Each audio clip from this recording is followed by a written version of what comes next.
Hey, this is a Piper and welcome to yet another episode of The Underground. In this episode, I'm going to show you how to actually hack into a Windows 7 machine using a module called Browser Autopwn. Now, Browser Autopwn is just basically where you run a server on your local machine, and it's kind of a website server.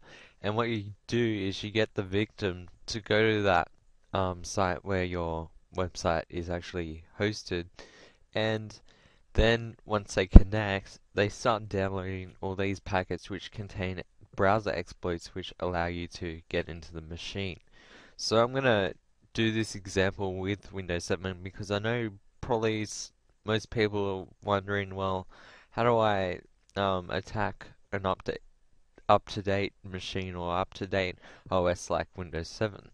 So I'm gonna do that today in this tutorial. So I've just got VirtualBox running and I'm going to launch Windows 7. Now, I have to say that I have not updated the internet browser in this. It hasn't been patched or anything. So if your machine is patched and you're running the latest Internet Explorer, it's probably not going to work. And that's the same with if you're running the latest Firefox or whatever.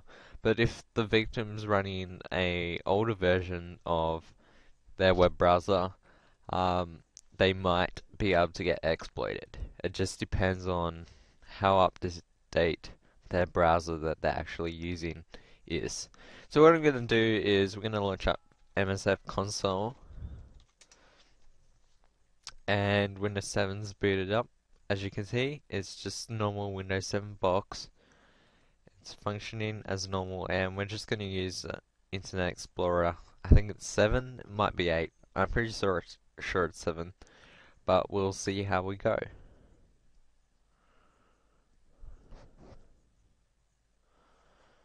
Alright, so that's loaded up, and we'll go back here, and I'm just waiting for Metasploit to launch up.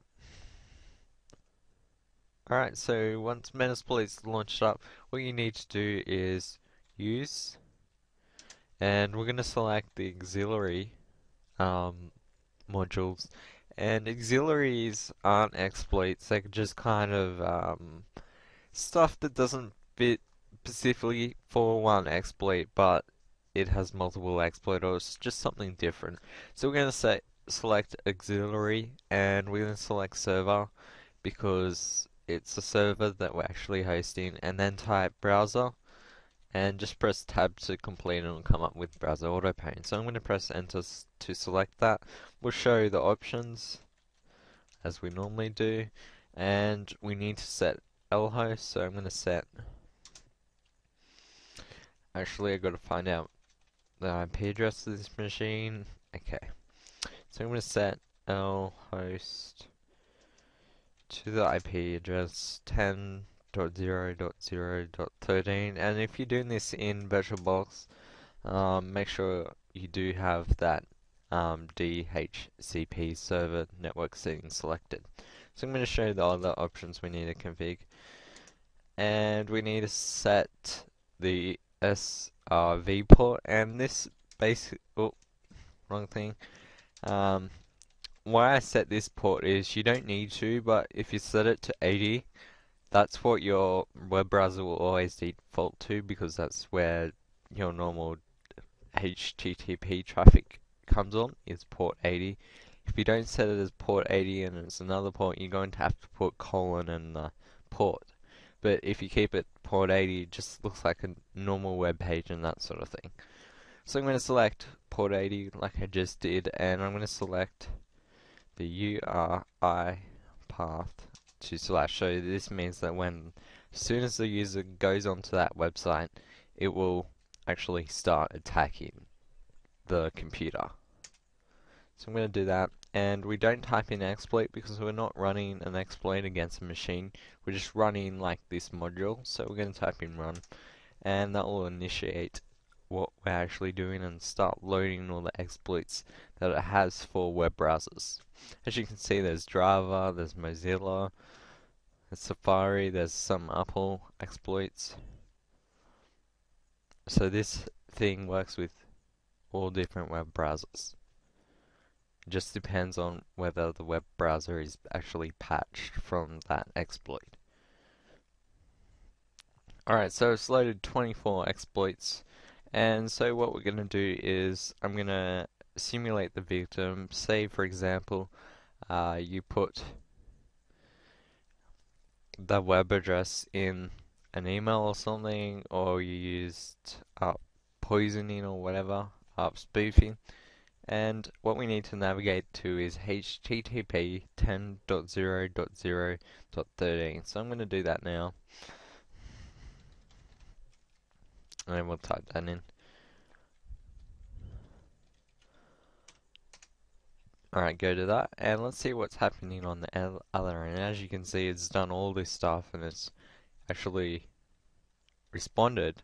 And this is the golden ticket, if you will, interpreter, session, open.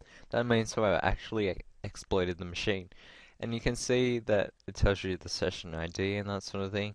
And then it says migrating to 2676. And the reason why Metasploit does this automatically is because the Internet Explorer might crash, or the user might close it off because they think it's not working. So that's why it does it automatically, so it migrates to another process. So it's not detected, or it's not accidentally closed off. So once that has finished and it says successfully migrated, all I'm going to do is just press Control C. And what I'm going to type in is sessions -L. That means list all sessions, and we're going to select that interpreter session. So I'm going to do -I, and the ID is 1, so I'm going to select that session. Alright, so as you can see, we've got interpreter here, and you can run all the commands as you could. So PS, and get a list of processes. You know, you could go into shell, screen, shot. Well, that doesn't work. But yeah, you basically can do a lot of things. Alright, so that's it for today's tutorial. I hope you enjoyed it, and I'll see you in the next one.